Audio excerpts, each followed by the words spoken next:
this gives us a huge amount of resilience. Also, failures are good.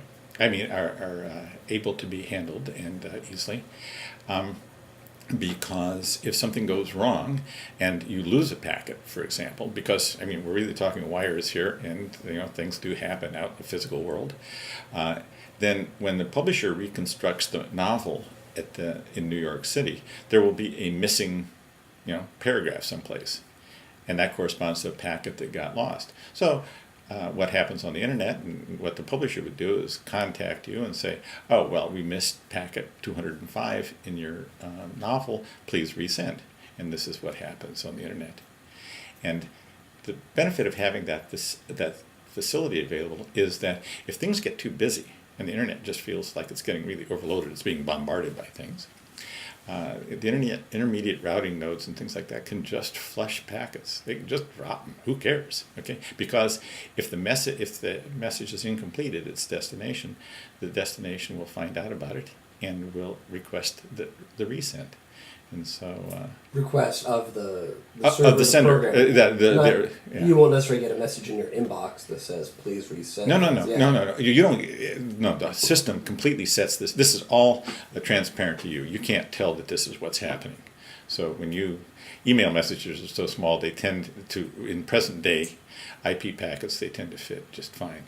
But when you're sending a PDF file, for example, or images or something like that, it's a megabyte or something like that. It's been broken up into a bunch of pieces. It gets reassembled. You never find out whether it came all at once, or whether it was missing parts, or they had to ask for resends or things like that. If there's a little delay, maybe you can suspect that something had to be resent, but who knows? It all happens very fast. And so you said you made a comparison to a landline. Mm-hmm. Now, when I first started using the internet, it was a landline. So how does that?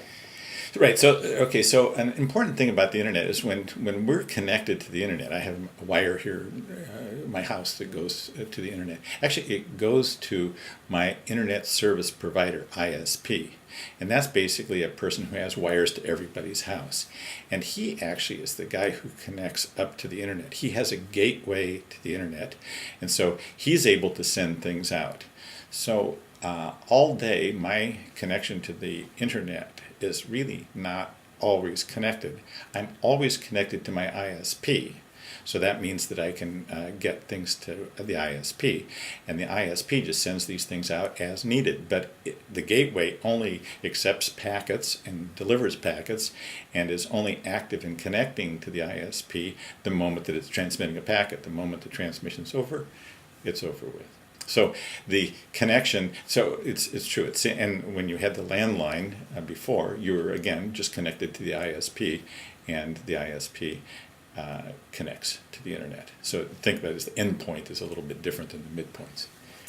But a lot of telephone traffic now is handled over the internet, and so this is voice over IP is what it's called, or VoIP, and it's a good way to basically it's replacing those landlines, and they have this somewhat more resilient characteristic. They're also able to send any old data. One of the brilliant things about the IP packet, this little unit that transmits things around, is that it's a universal packet. So unlike landline original telephones, where we basically got on and talked to one another and so forth, they were all set up to send audio back and forth to human beings, and that's all they could do. The internet basically just delivers packets, and it doesn't matter what the bits mean in the packets. So the same IP packets they're sending, your email could be sending my image or my video or some audio that I want to listen to, or all sorts of other things, and or including a phone message. And just sending those bits in the packet means that I've got this sort of universal communication tool. That's what the internet ends up being. And what it hauls really doesn't matter, because as long as it's in bits, digitized, then it's capable of being sent over the internet.